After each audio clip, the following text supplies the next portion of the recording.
Magandang araw po sa inyo. Ngayon is Saturday, August 10.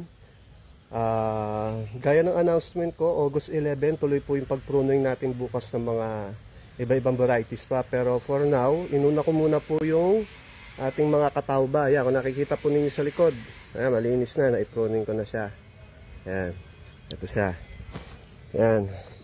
May mga nakuha na tayong mga katawba, pero may mga iba tayong premium variety din na nakuha na, no? Sinabay ko na. Pero bukas, may second batch po tayo na pag-pruning, ano? Ayan. Oh, ayan. Yan po ay mga katawba, no? Kaya